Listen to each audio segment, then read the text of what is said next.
We're live. YouTube, excellent connection. All right, so let me share the link and we'll get started here.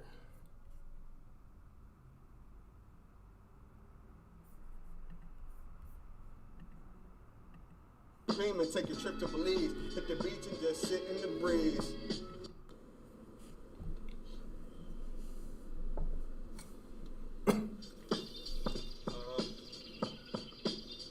Yo, I go by Paradox. It's a beautiful day, by the way. Just thought I would say. Yo, check me out. Yeah. Elevated thinking patterns. My mind state defines great. You looking at a melanated genius master. Lyrically leaving damage. After I manifest a mansion, I'm trying to cop a lease from Saturn. Astrologically speaking, I'm diabolically beasting because there's gaps up in rap like kindly speaking. You think you're hottest me, then honestly, you gotta be cheating. It's time to wake that ass up like you consciously sleeping. No kids, but I'm pretty handsome. Man, these haters can't see me like a shitty camera. They pooping in their pampers. Call me daddy cause it's time for a honey change. Wipe for my nasty thoughts, a nigga got a dirty brain. Automatic gas, I be busting like a 30 thing. I do this shit from anywhere because I got curry range. Let me set it straight. For the people that don't know my name, I go by Paradox. And yeah, you can keep the change.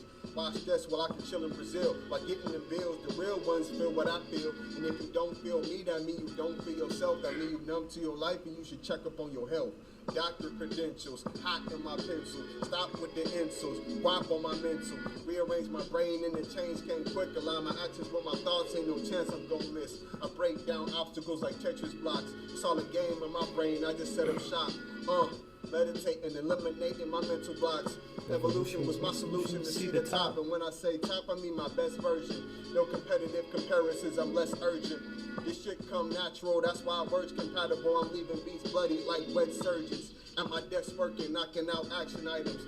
Ate a greatness burrito, then I got the itis. Fell asleep, I had a dream I was in conjunctivitis. Looked Medusa in the face, then lit her ass on fire. Knocked out Zeus to drop Poseidon in the baby bath. Arm wrestled Ares, then I made his whole arm snap. Told Aphrodite that she better have my money stacked. Stole Hades chick, and he still can't get his honey back. Woke up with the hardest bars I can see. Then I realized that I was still living a dream. So I'ma get me some cream and take a trip to Belize. Hit the beach and just sit in the breeze. It's hard to stop thinking in a world that's chaotic, so I stay to myself to avoid all the nonsense. Me, my pen and pad with my music head nodding. Coming so dope that the feds watching. Got him. Like, share, and comment, y'all. Tell me what y'all think. Mindful music moments. I go by Paradox.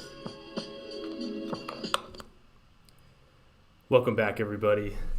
That was one of our good friends, Solomon. He's a super talented guy, super smart.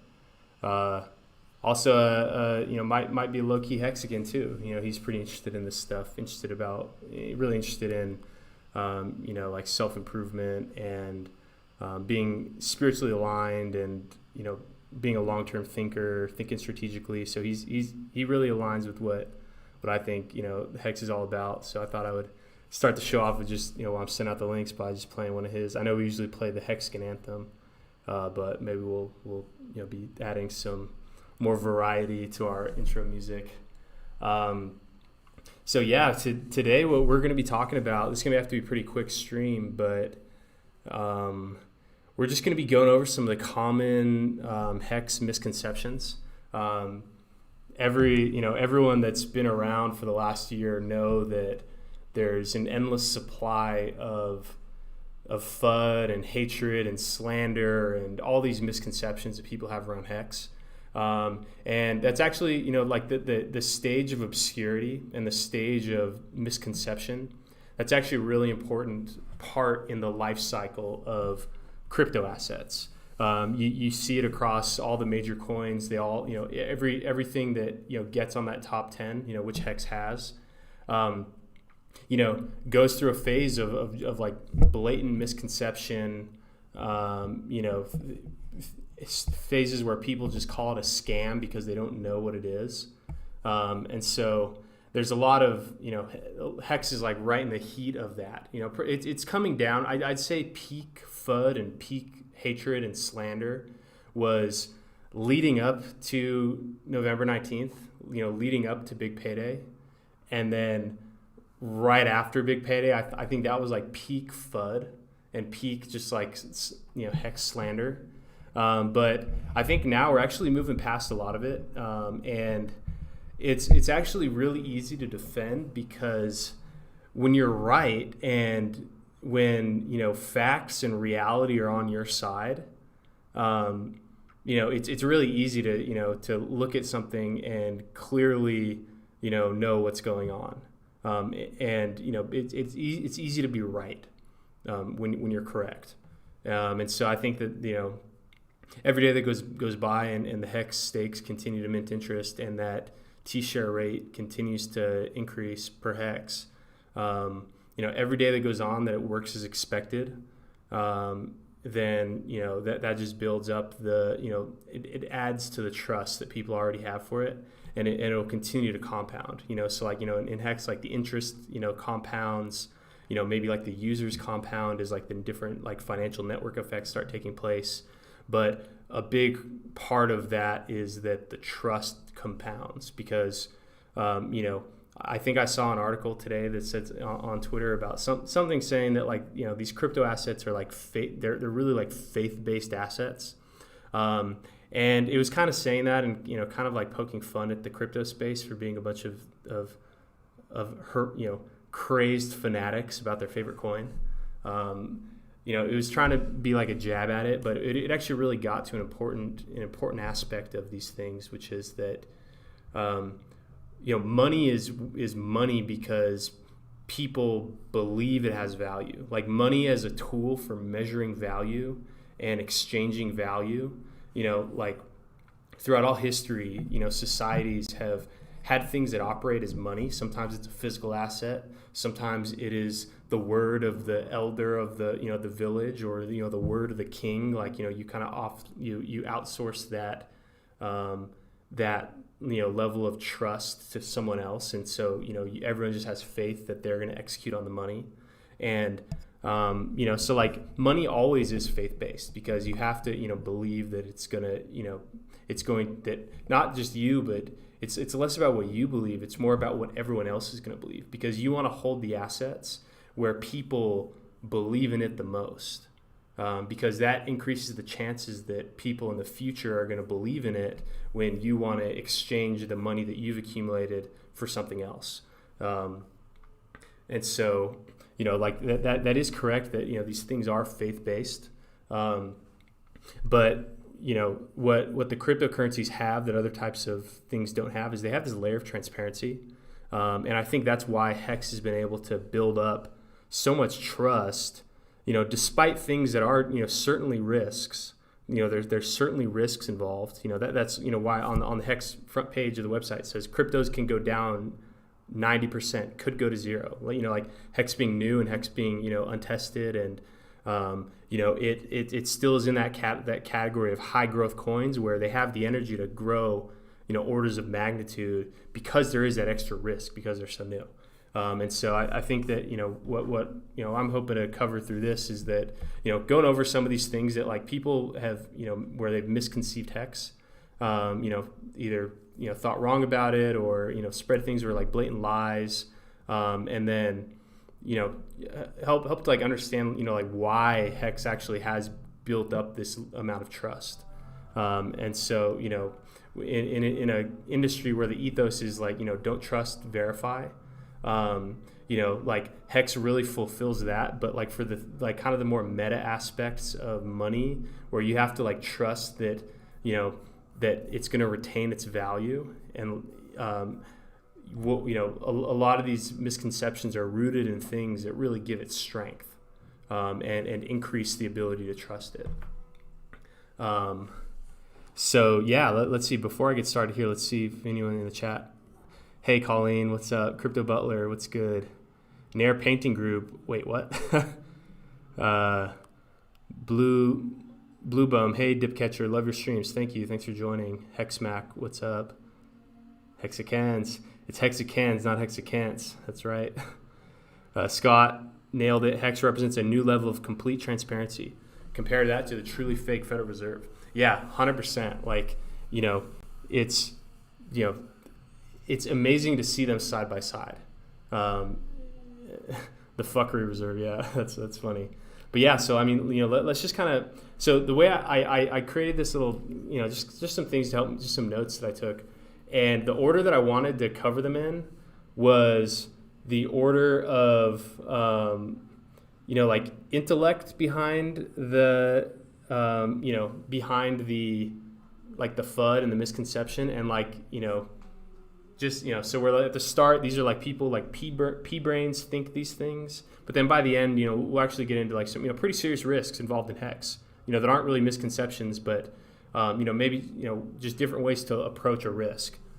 So just to really, kind of, nip this one. And over time, you're seeing this a lot less and less. Like during the launch phase, this was a lot more common, but people had all these different names for like what type of, like HEX is a scam, Peter McCormick got on that screen and said, HEX is a scam, you're a scammer, like just like slander, like admitted to not knowing anything about it. And the reason why people, that like were so quick to be like wanting to call things that weren't Bitcoin and even Ethereum, sometimes people call it a scam, but like not any of those two main ones, calling them a scam it's actually rooted in something legitimate. Because Plus Token in 2018 through 2019 got something like 1% of the Bitcoin supply. And so much of the early Bitcoin price action in 2019 was actually the Plus Token having better marketing to the people that could be onboarded to crypto, onboarding them to get them into their scam. And so this price run that we saw in 2019 from 3K to 14K on the Bitcoin chart, that was actually driven by a Ponzi scam called Plus Token, where they brought in like billions of dollars of Bitcoin, Ethereum, and I think EOS, maybe XRP. I can't remember what ones there were. So like that, like when you look at the Bitcoin chart, let's see. Let's go into the monthly chart. So much of this move right here was from the Ponzi scam Plus Token. So like Ponzi, like, and so that was pretty recent. And BitConnect was the one that was big in 2017, where when BitConnect failed, that was like the beginning of the end of this bull market, because a lot of people were getting sucked into Bitcoin for the purpose of BitConnect, which was a Ponzi scam. And the same with Plus Token. So like Ponzi scams are actually really effective in pumping the price of whatever thing that you have to have in order to join the Ponzi scam, because people are buying it, and then the Ponzi scam isn't necessarily selling just yet. But as soon as like there's less people coming in and the Ponzi scam collapses, then people are less and less likely to be buying whatever thing the Ponzi scam is collecting. And so like that's just like a source of demand that just goes away. And you saw that in Bitcoin, BitConnect and then Plus Token. And so, those have real impacts on the market. And so since those things had just recently happened,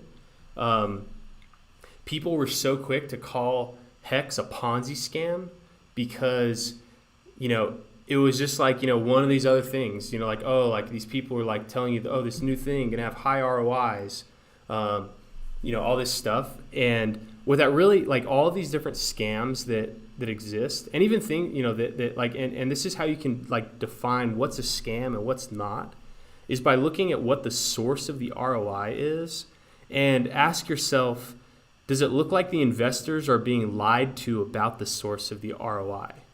And so in a Ponzi scam, like in BitConnect and in Plus Token, they said there's a fake business activity that they said would produce returns for investors.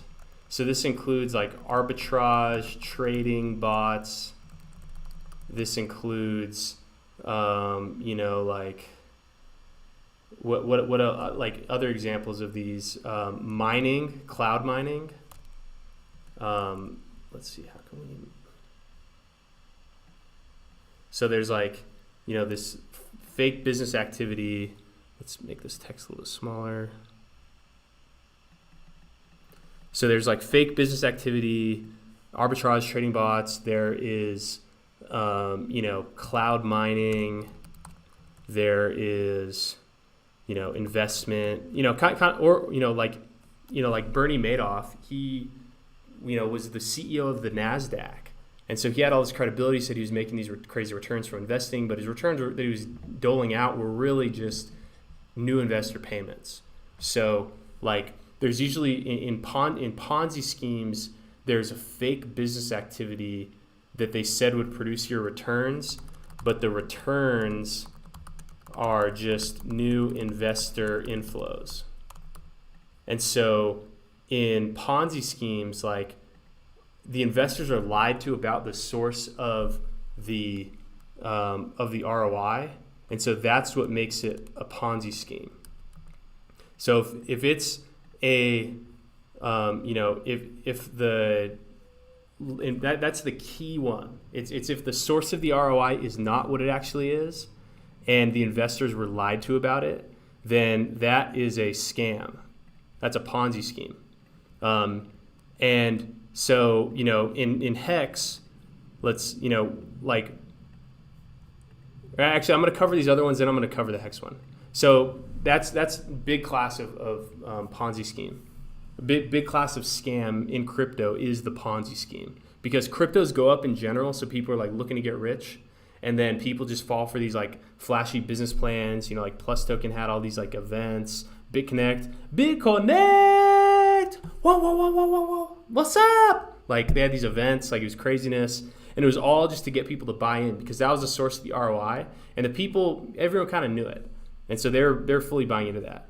And BitConnect had elements of a pyramid scheme. So like a classic pyramid scheme is where you bring in someone, and then every person that you bring in, you get paid from, and every person that they bring in, you get a cut of that. And so there's just like a where you're getting directly paid from the people that you bring in. I think they call it like your upline.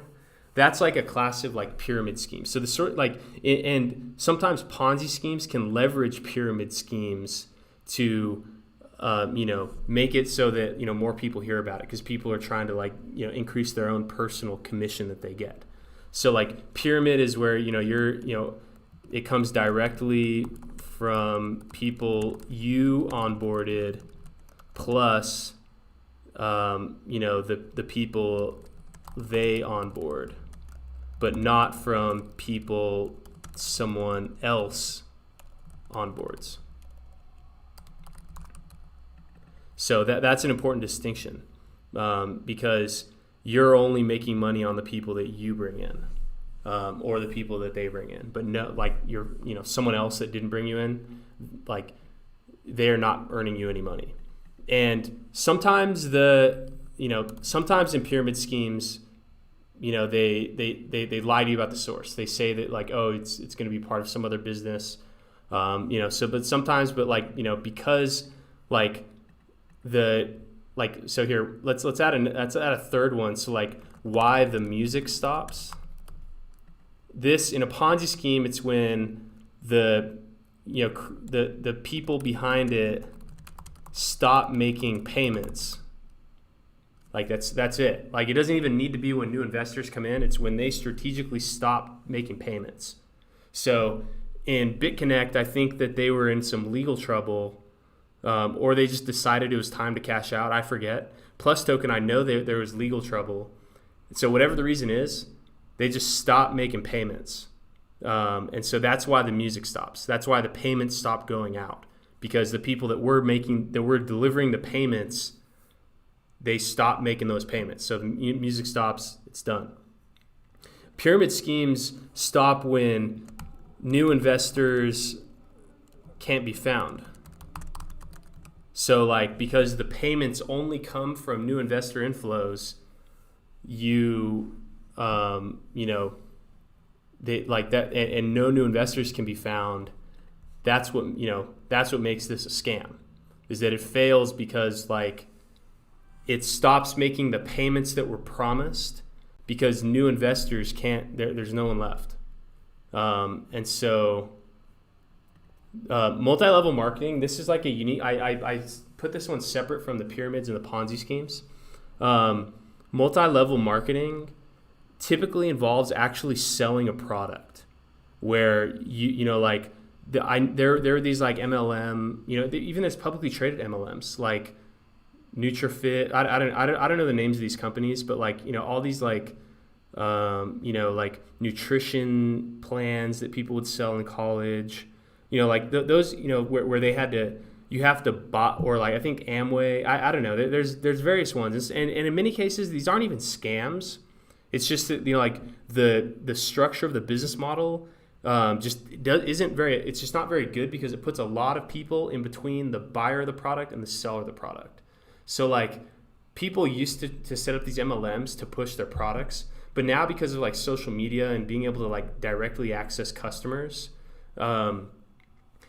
people have moved to more of like a direct to consumer model. So like a lot of the MLM business in general, has, I think, seen some disruption, but in some ways that's kind of emboldened it. So like usually it's where like the source of the ROI is partially from what you sell as a vendor, and mainly what you partially from what you sell as a vendor, but mainly people you bring in becoming vendors. And in these MLMs, like typically you have to like buy. I remember reading about some that were like pretty predatory, where like in order to keep your status, you had to buy and hold a certain amount of inventory, even if you hadn't sold it.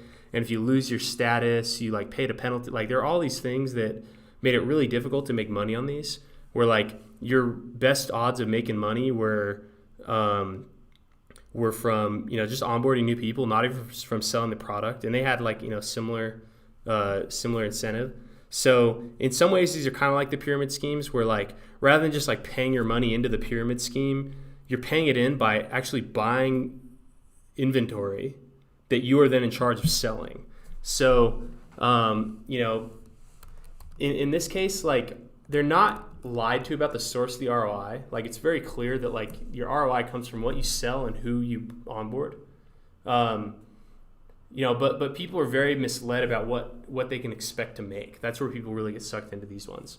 So these MLMs, like I'm not going to call them a scam, because like a multi-level marketing business strategy for like any type of product, like that doesn't make it a scam.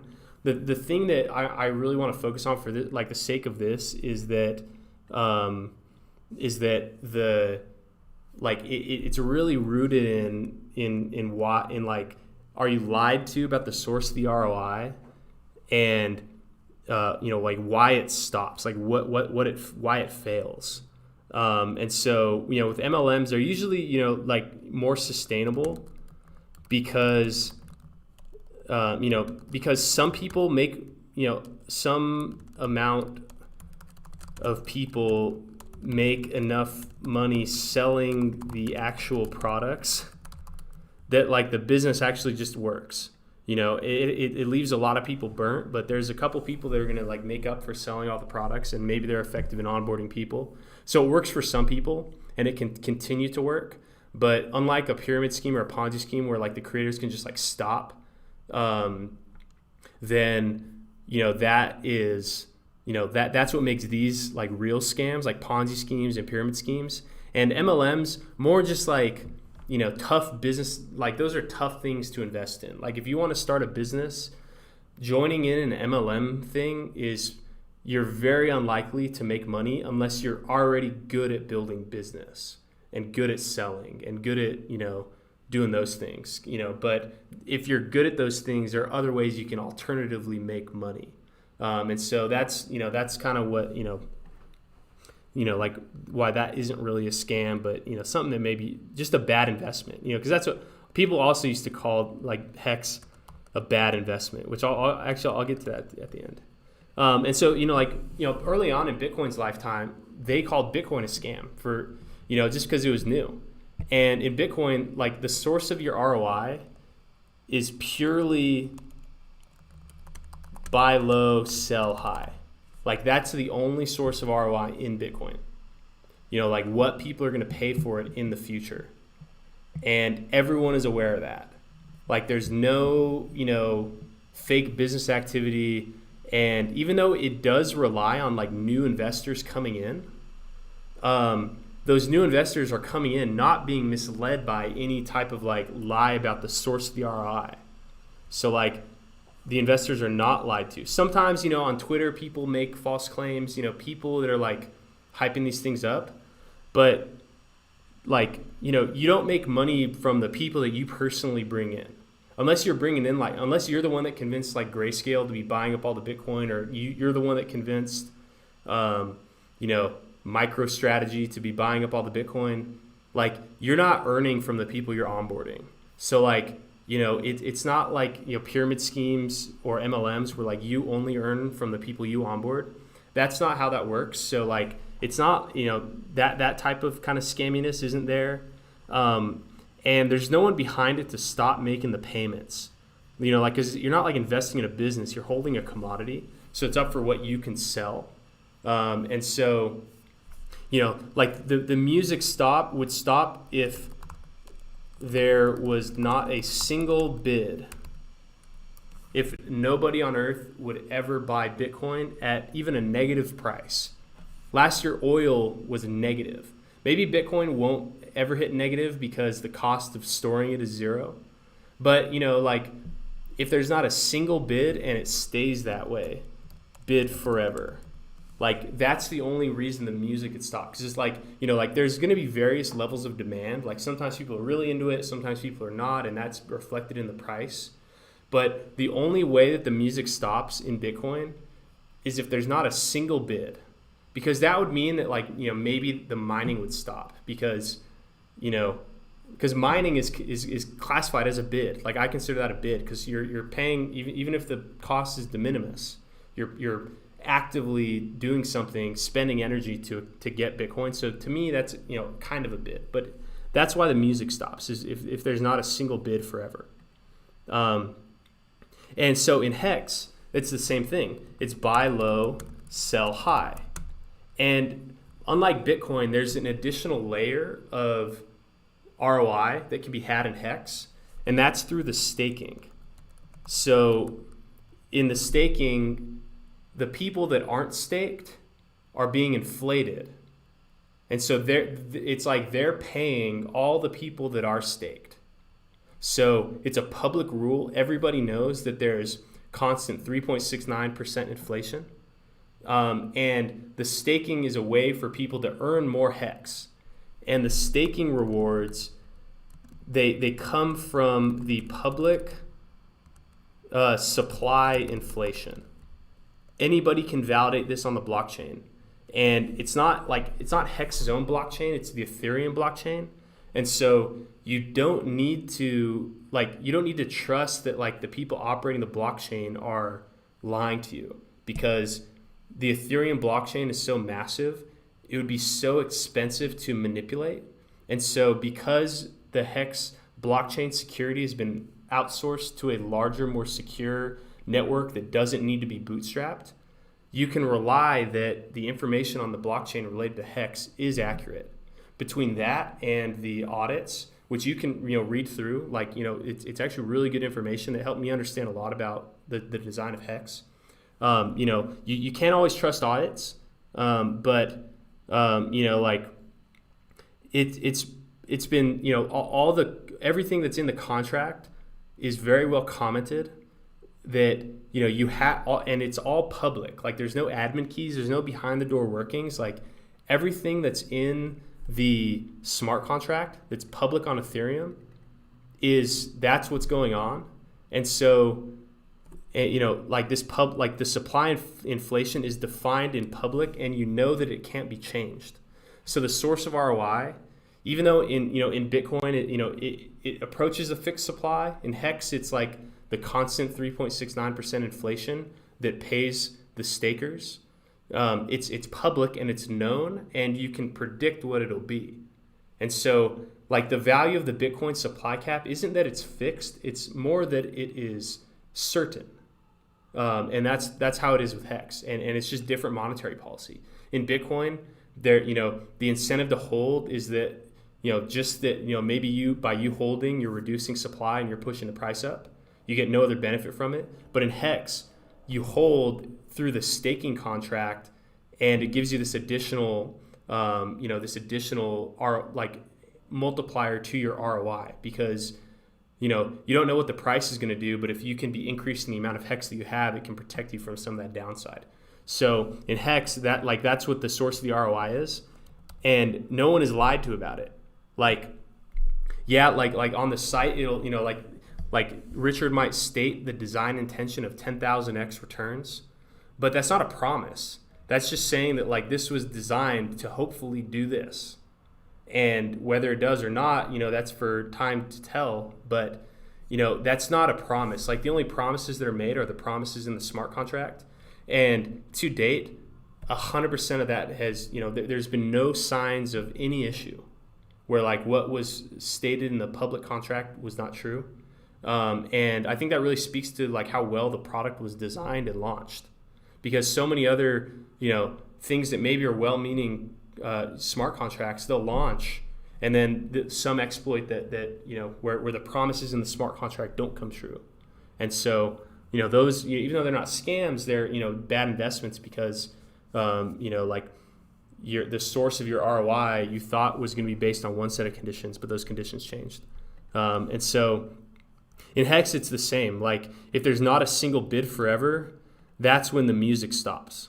The music doesn't, like if OA or any of the addresses that Richard might or might control, or even some of the other whales that are like just as big, maybe not just as big, but like these other massive whales, like even if they all dumped, like, that wouldn't kill, that can't kill it. Like there's no exit scam, especially because, what we'll get into when we talk about the ETH stuff, it's not even, there's no promises made outside of how the contract works.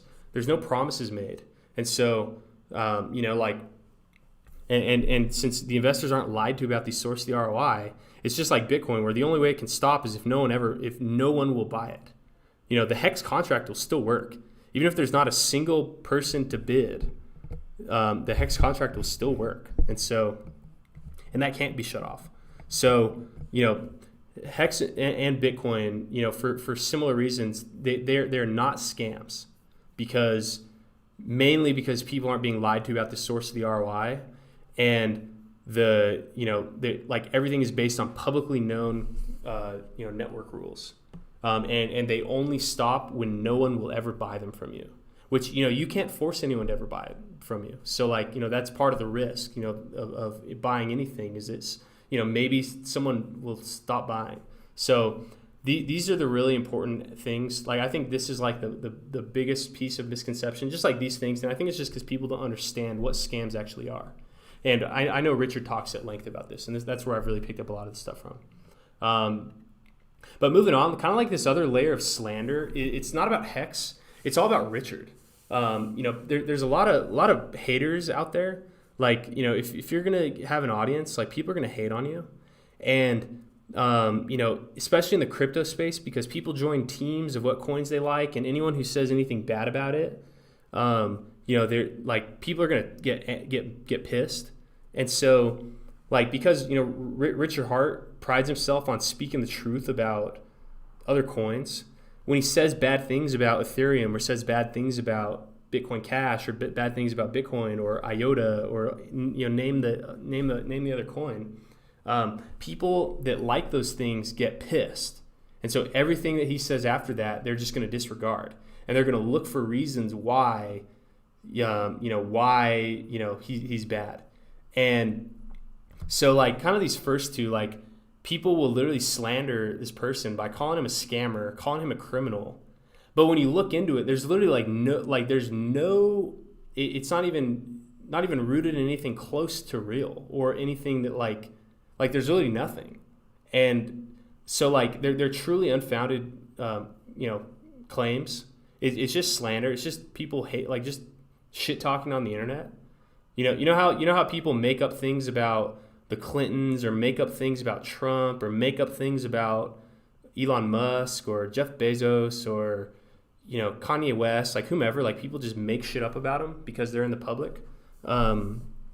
That's what this stuff is. Like calling him a scammer or criminal, because like if you're a scammer, you have victims, and if there are no victims that are documented, you're the scammer for spreading that lie. Like you're the one lying. Like kind of what we talked about here. Like scam. What really makes a scam is if people are being lied to, and if you're just saying that this person who is not a scammer and not a criminal is, and you're saying that, like you're spreading slander. Like you're the scammer. Like you're the one lying.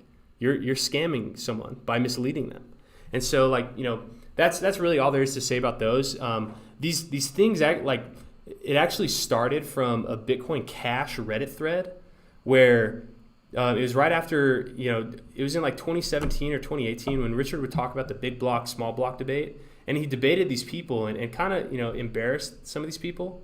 So the people that were supporting Bitcoin Cash, they went on their Reddit thread and then used words like known scammer, career criminal, Richard Hart did this thing in Panama, he's a scammer, gonna launch his own coin.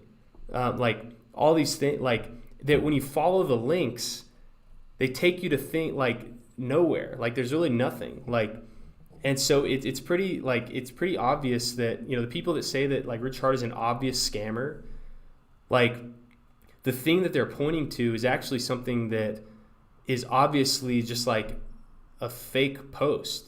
Like the links they provide, like take to these like random blogs that don't say like anything about him. They're about other people. Like they're like this like news reporting that talks about scammers that also targeted investor Richard Schuler. Like, these articles aren't about him. They're about real criminals in Panama that robbed him. Like he got robbed by these people, and then his lawyer robbed him. Like it, he's talked about this in the past on his streams. And so like the reason why people started saying these things was literally because people from the old big block, small block debate were mad at him for just shit stomping these Bitcoin Cash fans. So like it's kind of, it must suck to get that slander from people, like purely for like out debating them. Like you came more prepared with persuasive facts, and so those people went and like just slandered you, and that still, people still kind of hang on to that. They'll bring up Spam King, which this is true. Richard was the first person to be sued for sending spam emails as part of like marketing for an early e-commerce business that Richard Hart had helped create. So like some of his he was like an e-commerce pioneer. Like during like the early like .com era, like he was building like shopping cart software for websites, selling all kinds of different products. So, he was actually sued for this. I don't know what the outcome of that lawsuit was, but that's pretty legendary in terms of like business and internet history. So like when I hear people say that, and when I looked into that, I'm like, oh, so like this he's not just like some like fly by night, just learned Solidity, gonna create a scam token. I'm like, oh, this person's been in business for decades. I was in like second grade when that happened. And so like this person's been in business, been in internet marketing for that long. Like, okay, like, he must have skills and insight that, that I don't. And people that have that skill and insight, maybe they're not like in a quick press for money who are going to like scam. And so to me, like this whole Spam King thing, like that's like to me like a really like inspiring story of like kind of where because I think it was like around my age when that happened, maybe younger. And like, just kind of like that's part of the evolution of like any entrepreneur, any person that's trying to create something. Like you go through these things, you maybe make mistakes. Maybe he shouldn't have like sent out email blasts before email things had spam filters, but like those are things that like build people up into who they are today. And that doesn't apply to me. Even if he had done something like that was decades ago. Like that doesn't apply to me. That doesn't apply to Hex. That doesn't apply to like how I assess the risk profile of Hex. So even if there was something going on, like, like that doesn't apply here. And so this last part, like calling him a cult leader, that's kind of true. Like, the Hexskins are crazy. Like, and people really hang on to what he says. And a lot of that's because pretty much everything he says comes true. Or he, tells you about something and, teaches you. Like, people respect who they learn from. People go to Harvard for because they want to take some class by some professor. And, is Harvard a cult? Maybe. And, people go to church because they hear these awesome stories and commentary. And, is that a cult? Yeah, that's probably scammier than any of these cryptos where they just take your money. Really, you have no ROI. So things that are actual cults, it's what it really means is that people trust in the person, and that's something that where religions the cult leaders that kind of run religions the trust that they've built is only it's based on ghost stories and just societal traditions. It's not really based on any type of results or actionable things. It's more about kind of pie in the sky things that people maybe align with. And so religious cults they kind of build their rapport and trust in that way. Other types of cults, like Elon Musk kind of has a cult following, and he's built that because people see him as someone who's gonna create something amazing. And so people and that's kind of where Richard falls in, is that he's built rapport and trust for people for years before Hex was even a thought. And so people he's been building that rapport out in public. So he has a track record of what the ideas he's brought about and the things he's said and created, and people that have aligned with those have seen high ROI results. People that align with religious cults, they might see high ROI in maybe their personal relationships where maybe they're more loving, more forgiving, and that gives them some type of ROI, in areas where that's beneficial. But the information that Richard Hart's been publishing for years, and through his Telegram groups where he's always there to chat, Twitter where he's active, YouTube where he'll stream for hours on end, the information that you can pick up from that, you can actually see financial ROI. So that's probably what compounds how crazed people are and how closely people listen to what he says, is because he's produced results. And so you can't really debate that. And so these two things at the top, these are total just lies, pure jealous hatred. This one, Spam King, is very real, but that's kind of legendary and it's of no consequence. And cult leader is pretty true too, but that's it's not he's just it's not because he's charismatic that his the people that trust in him wouldn't trust in him if he was only charismatic. He's pretty charismatic, but he also delivers results and delivers on what he says. So this is actually a good thing, and that's who you want to invest. That's who you want to that's who you would want to create something to invest in, is someone who has that kind of aura about him and the results to back it up. Another thing that people used to always say was that Hex, they try to sound smart about it. It's the same thing, people that try to sound smarter about Bitcoin. They're oh, well, Bitcoin is just too volatile. It's just they're trying to sound smart, but they just don't know what's going on. And so people that say, well, Hex may not be a scam, but it probably is a bad investment. I think Ivan on Tech said that early on, up thousands of % from there. Charlie Lee from Litecoin said something similar to this, up tens of thousands of % from that time. And early on, no one knew what the outcome was going to be, and there was no way to predict it. But people that listen to this sentiment, you got scammed because someone told you that, oh, it's going to be a bad investment. The only thing you can, the chart never lies, and the only thing you can look at is what it's performed and what the trend appears to be doing. And so, anyone who says HEX is a bad investment, like it continuously gives, it's given 1, 2, 3, 4, 5, and now six amazing opportunities to buy and see massive price performance. And so like that's like what a good investment is. You want something that you can buy low and sell high. And so people that say that, they're just misinformed, and usually once people start to figure out how the staking works, they kind of come around to it. But a lot of people, this was a common misconception early on. So the other thing, this is one that is like really important to HEX. That all the misconceptions about the origin address, and some of these aren't really like misconceptions. Like people are very aware that the origin address, has a large amount of supply, and there's another category of coins that, so origin address plus other coins controlled by related parties. So there's the origin address, which is a specific thing. The origin address got a copy of all the bonuses. So all of the referral bonuses in HEX, the origin address got a copy of.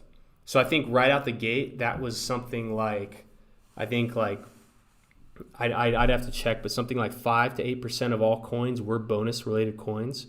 And so right out the gate, the OA got some portion of that. And then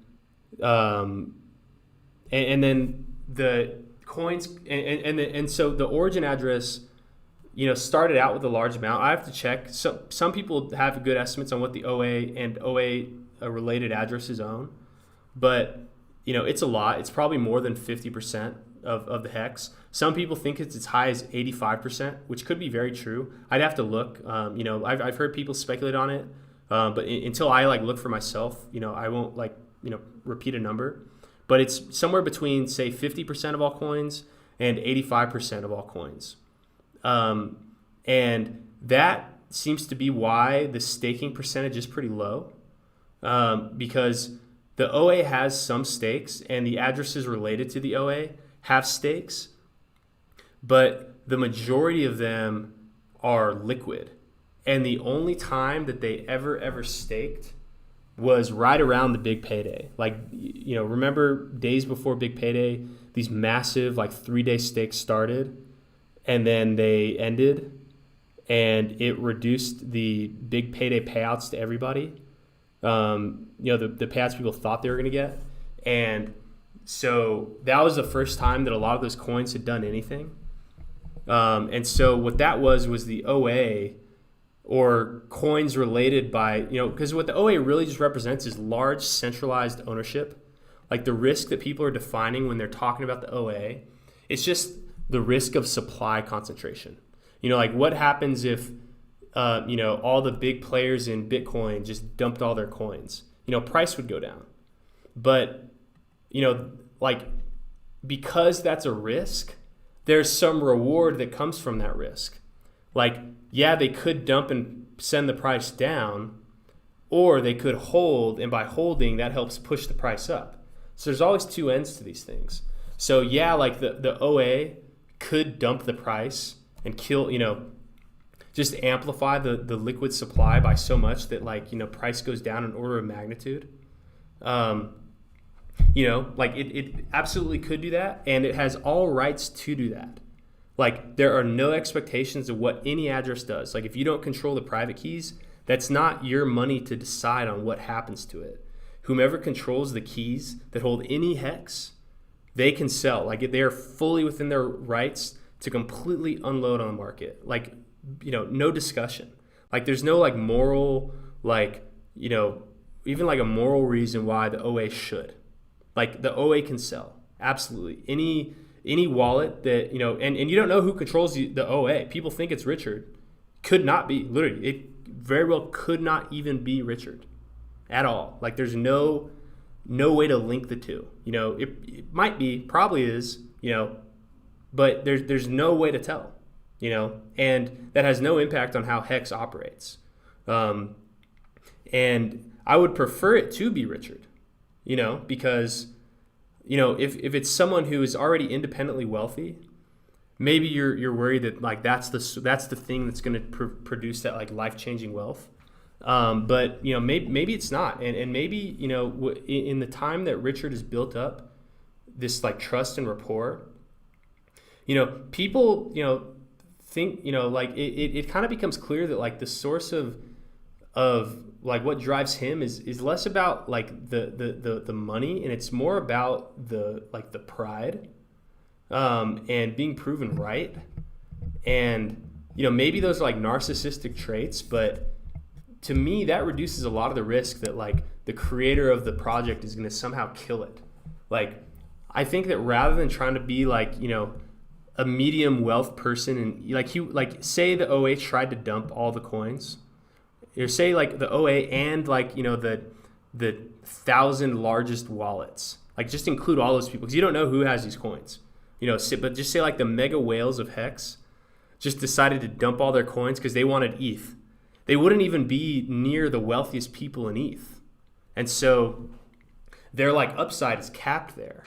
And so like people that are already independently wealthy like probably care more about like the paper gains. And so they have a lot more to gain by holding to push the price up than trying to dump and push the price down. Because they'll just eat through all the bids on Uniswap, and like they like the slippage will just eat into all their all of it, and so they wouldn't even get as much as they thought that they had. So yeah, the OA could dump, but it also has been really effective in holding the price up. And what the large centralized ownership of Hex really means is that like you can think about Hex or Hex shares kind of like a governance token, where you vote in Hex by staking, and the thing that you're voting on is what the staking interest rate should be. What should the stakers earn? If everybody voted, and everybody voted, like if everyone voted, everyone would earn 3.69% interest, because that's what the total supply grows by. If nobody voted but one person, that person would earn like hundreds or thousands of percent, because everyone else would be diluting and that person would be earning all the interest. So by staking, you're like voting on what that average stake interest rate is. And when that interest rate is low, that means that the price is probably going up because most of the Hex is liquid, or most of the Hex is staked, so it can't be sold. So price is probably appreciating, but there's you're earning less for staking. Or when a lot of the supply is liquid, like how it is now, the interest rate is really high. And so the OA or any large entities really just have a big say in how much the other person makes. Because if you're liquid, you're saying, if your liquid amount is high and your stake amount is low, you're saying people that have the opposite position are getting paid more in Hex. Whereas like if the OA and all the major whales just decided to all max length stake, the interest that all the other stakers could earn would go down. And so, and in that case, the price is going up because all the liquid supply is staked, but only the people that remained liquid they're the ones who are, they may have a better ROI opportunity, because if the price just pumps because everyone stakes for 15 years, then those could be good selling opportunities. And so it's kind of a trade-off where you're like voting for the thing that's like the opposite of what you're going to get. And so it's kind of this yin and yang to it, where the OA is real, and just any major whales, like the OA, the only special privilege that they have is that they pay that because all the early end stake penalties go to the OA, they in effect their penalty is cut in half because they get some of it, they get half of it. So like that's really the only advantage that the OA has. So like the OA's role as like the thing that gets paid the penalties, or gets paid half the penalties, like that's separate from like just the OA as just a massive whale. Like the OA is just like every other massive whale. And what's interesting to note about the OA is like the OA, it's almost like a thing that can help apply some type of monetary policy, but the difference between the OA applying monetary policy through the staking mechanism and the central banks applying monetary policy through the interest rate and the money supply is that the central banks don't need to bear any of the risk of their monetary policy. Whereas in HEX, any big whale that's trying to assert monetary policy, whether this is origin address or flush address related coins or any other massive bag of HEX, controlled by the handful of people that have massive amounts, they have to bear the risk of the monetary policy, because other than the OA, which once the OA sends HEX to another address, that address doesn't have the same benefit necessarily of the early end stake. So, anything that any big whale does, they have to bear the full risk of that. And so that's like a good check and balance to where they do have the risk, they do have the opportunity to influence the monetary policy because their votes, they have more votes to cast and they have more coins to sell to dump the price down. But they have to bear the risk that was the correct decision. Because what if a massive whale dumped all their HEX? Everyone's like, oh, okay, well now there's no more risk of that big whale dumping anymore, and everyone just bought it up. And then now the massive whale who dumped all their coins that sent the price to zero, the price was only at zero for a little bit because it only got there because of slippage. And then as people bought the dip up, then now it's a new opportunity for a 100x gain. And so they could be wrong, but they have to bear the risk of whatever they do because they really don't have any special privileges. And so that's what they could send the price down, but they do a better job holding the price up. And because they the OA in particular, and just in general, because these other massive whales have a lot of HEX to stake, there can be strategic monetary policy. And so far we've seen this in action. And so people have even more trust in the OA after what happened with Big Payday. I think someone in the chat said something about, someone says, the Big Payday deal didn't exactly garner trust within the community, implying false returns. No, I mean, that's not true at all, because the Big Payday, everyone knew that, the more people staked, the less your return would be. And it even said that on the staking portal. So, and that every coin is eligible to be staked, and had the massive whales that, would have had to remain unstaked just remained liquid and bled out 30% of their purchasing power immediately just from not earning any of the Big Payday. What that would have done is that would have hurt the price, because it would have given a lot more HEX to people that were looking for a quick flip. What pushed the price to 1.5 cents in the weeks before Big Payday were people buying up a bunch of HEX for short-term stakes because they thought they could get a massive ROI in that short period of time. And so those weren't real HEX skins. In HEX, the ethos is longer pays better. And through that, the OA, and other major whales, they protected that Big Payday bonus from being paid to people that were just going to try to get in and out of HEX, who were going to take away from the HEX economy. It just made it so that those people didn't get the ROI they expected, but the people that were staked for a long time benefited from that.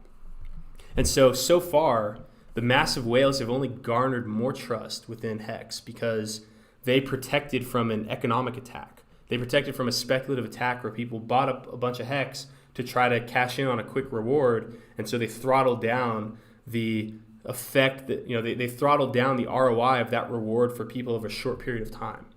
So I think what that person in chat said was wrong, where it actually that actually earned more trust. People thought, okay, OA's here to stay. OA and massive whales and HEX, they're going out to bat for us. And so far all you have is history to look at, and that's what's happened. So That's pretty important. So other than those, like a lot of these ones are really just like, these are more like emotional things. There's some other misconceptions people just get wrong because, like there's a lot to unpack and you just have to learn. And there's only one way to learn is to like either listen to someone or, just, read. So Hex pays old investors from new investors. I've heard people say that. That's false because all the Hex interest payments come from the public Hex supply emission schedule. Like you can look at hex.vision and see all the Hex that is going to be minted forever.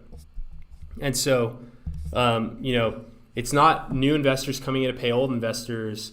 It's, the inflation pays a certain group of people. It's people that are holding liquid Hex are paying people that are holding staked Hex.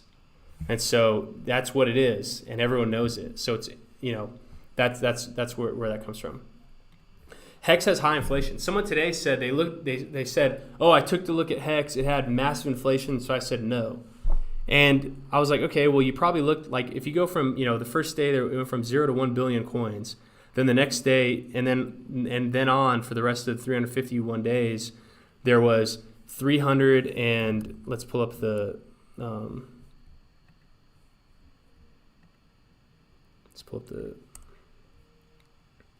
so we have, over the first period of time, there was really high inflation. We talk about this all the time. The constant inflation plus the adoption amplifier inflation.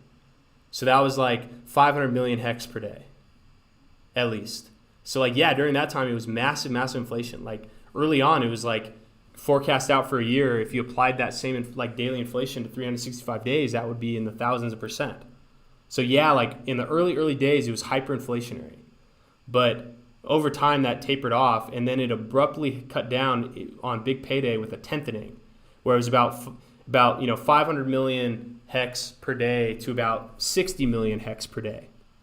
It's kind of, the circulating supply is kind of throttled by the big payday bonuses that get paid out over this time, which we have other charts to show. But during this time, there's constant 3.69% inflation, plus a little bit of like what comes out as inflation, because these are effectively new coins, which are the big payday, which is just like a one-time interest payment on day 351. So the supply is a little bit higher than 3.69%, but barely, and it's spread out by over 15 years. And then from day 5,907 on, there's constant 3.69% yearly inflation.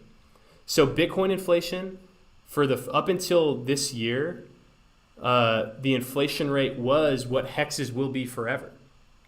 Right now, the Bitcoin inflation is like 900 Bitcoin a day, which comes out to about 1.8% per year.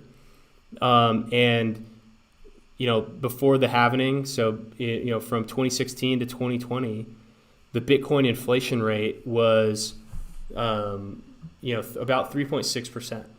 So between, let's see, it happened in summer of 2016. So say July of 2016 to May of, let's do a date and price range. So July of 2016 to May of 2020, we had in Bitcoin 3.69% inflation and 1,000% price performance. And, over, to the previous halving, which was in November of 2012, on average, so it was 3.6% inflation, then 7.2% inflation. You then had the, so the inflation was even higher. So it was close to like 5% inflation. Over that period of time, you had like 5,500%, ROI in Bitcoin. So, Bitcoin proved that even during times of high inflation, and even with Hex, like if you look at the Hex chart from, we had massive inflation all of 2020, like huge inflation, and we still went up thousands of %. And so Hex already got its high inflation out of it in the first year. Bitcoin, it took almost 10 years to get the high inflation phase out of it. So, that's, like Hex had high inflation, but as we know from the Hex theme song, Hex is capped at 3.69 inflation. Like that's it. Another like that the price is manipulated by anybody, by Richard or anybody.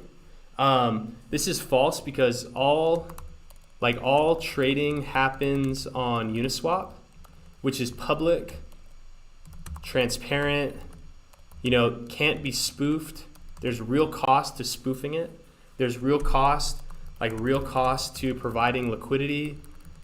Say Richard or any other massive whale that may be providing liquidity or, is, swing trading on like 1 inch with limit orders, like whomever is making the market, like whomever the people are trading, every trade that happens is valid on the blockchain. So like there's no like manipulation because everything is valid. Like every buy and sell is a buy or a sell order that is within their rights to make. And it's not fake. Like other exchanges, like that centralized exchanges where they're in control of the coins, it's their order book you're reading, their interface you're placing orders on. You don't see all the trading that actually happens. Because they can spoof the order book, so they can wash trade with themselves, and there's no cost to it. If you're wash trading with yourself on Uniswap, there's huge cost to it. And so, like the price isn't manipulated by anyone, like partially because we are only on decentralized exchanges. So it's weird that like the gatekeeping that Hex has received is actually almost forced it to be even more transparent. Any other coin has nowhere near as transparent markets as Hex does. And so this is actually, like no one's manipulating the price because every trade that happens is totally a valid trade. It's in the blockchain, it followed the rules of the Uniswap contract. So, it's a trade, it's a swap. And, no one has any right to say that anything, shouldn't happen. Like, if you own the coin, you can swap it. If you have ETH, you can swap it for Hex. Like if you have the money, you can do what, you can follow the rules of the blockchain, and that's just the way it is. So kind of this other area, like the what happens to the ETH misconception. This I think this really gave a lot of those like massive opportunities. There's people that were so tired of seeing like all the ICOs where like ICOs all had a roadmap where they would, or there was like a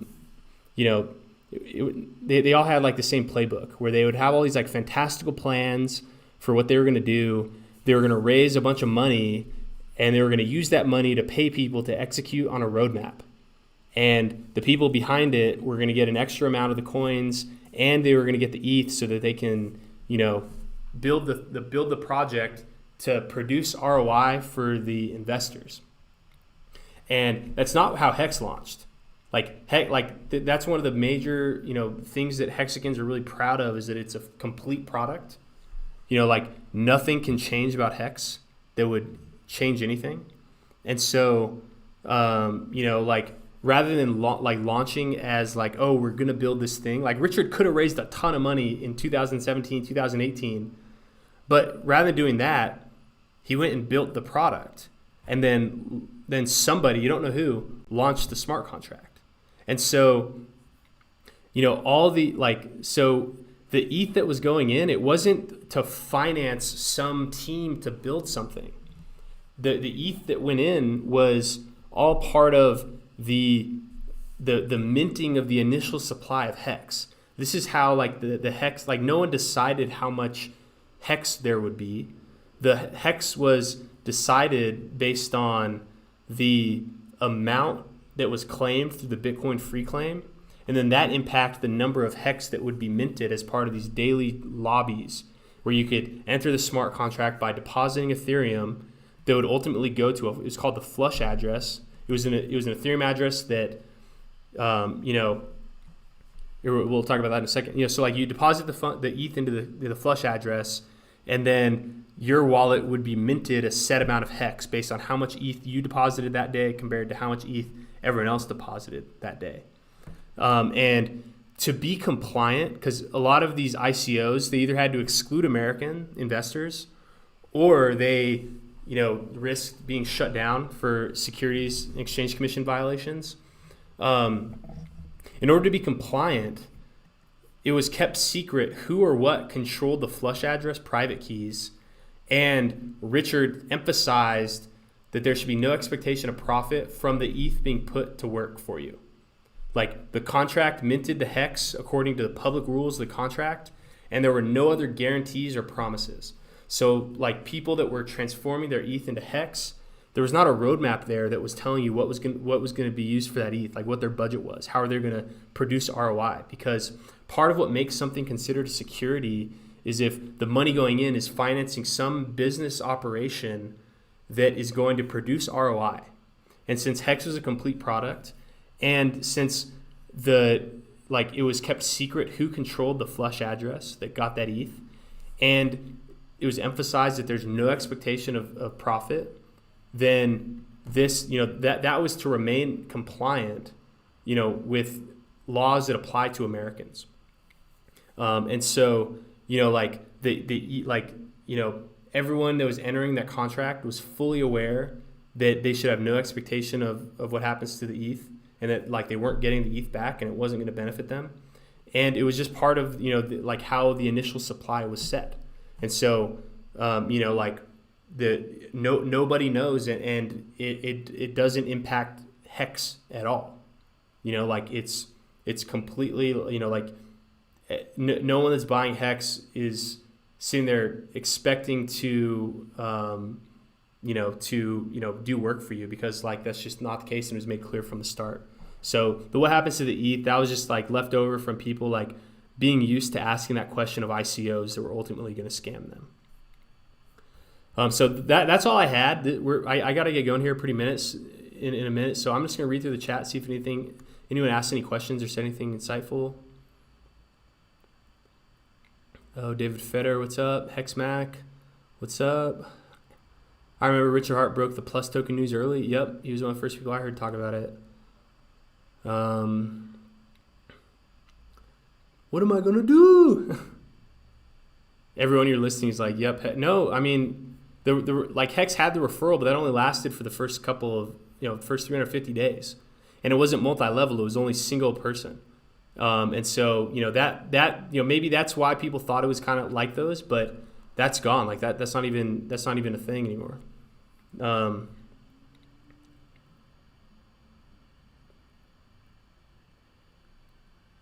If something's not a scam, you shouldn't have to make literal websites about how it's not a scam. I don't know, man. And Hex is my big bag, so I'm probably in it for funding myself. No, I mean, it's people only had to do that because, people just were quick to call Hex a scam, but people weren't quick to call other things a scam. So, and that's why, it takes honest people to go out and tell what the truth is. And that's what I was hoping to do in this video. Tonto turned me onto Hex and changed my life. Yep, it's been life-changing for a lot of people. And, but you changed your life by holding through. We'll say the big okay, we already talked about that. Are you in the community? For me, the big payday was a watershed moment for Hex. The OA protected us from bad actors who wanted to dump. Trust was earned well and truly. Yeah, that's right.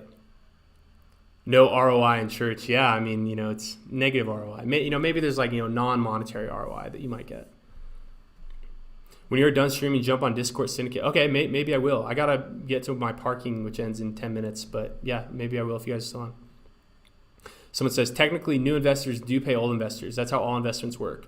If there's 0 new buyers of Tesla stock, then the price would not go up. Yeah. So, that's why I emphasized that, it's only if there's not a single bid forever is when the music stops. It's not like Ponzi schemes specifically. It's when the people who are making out the payments from the fake business activity, they stop making the payments. So it's not because you own something that no one's buying from you. It's because you think that you're owed money that you're not going to get. Someone said, no, you're wrong. Nope, I'm not. In Hex, the inflation is printed, so no new buyers are required before you're paid. The last trade sets the price, so you're totally wrong. Of course, supply-demand affects all assets, but you're wrong. On your explanation, in Ponzi's, new people are required to pay interest to previous people, and it collapses eventually. Literally goes to, okay, this person was saying I'm wrong. This person was saying that person was wrong. So yeah, okay. So yeah, I mean, we covered a lot here. I'll try to publish, this stuff soon. Thanks for joining us. This was a good stream. Let's see how many people we had on.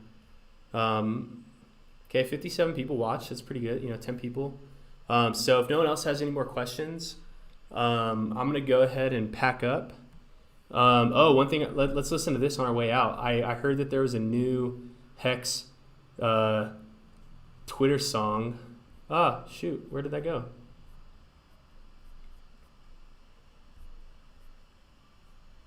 Oh my God, where did that go? That tweet just disappeared. Well, I pack up. Let's see. How do you?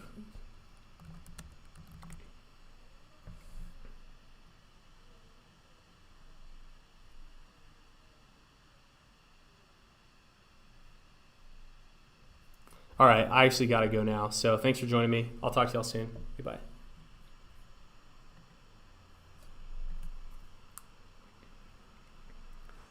Hey.